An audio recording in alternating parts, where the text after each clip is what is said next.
I've come across this Sweet Girls kind of series about how she was talking to a guy or in a situationship with a guy.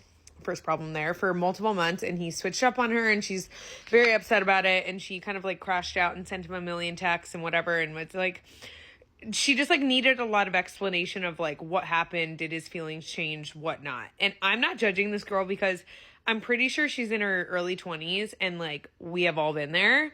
And you have to learn from these types of situations, and sometimes you have to be insane.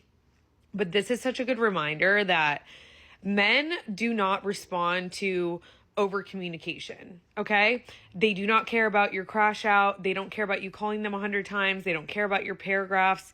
They do not care about that.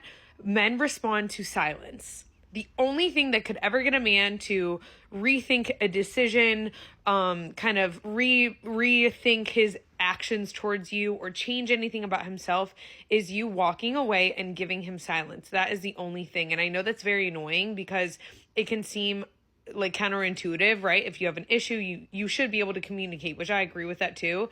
But in dating, especially if you're not really in a relationship with somebody, like again, if you're in a situationship, over communication is never going to get a guy to give you the response that you want. It just isn't.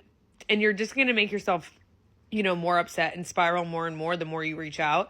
So the best thing that you can do if you feel like you're kind of emotionally out of control is to pull away and pull back and say nothing, right? And if you're not somebody who feels like you can play the game, which you don't have to, you do not have to play the game, rethink it and don't make it about him, right? Like you're not ghosting him and being silent for a response from him. You are taking space for yourself so that you can kind of regroup and reboot and get yourself back on a path of like emotional stability and not being so upset about something.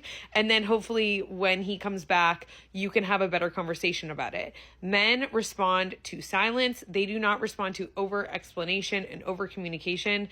They don't care.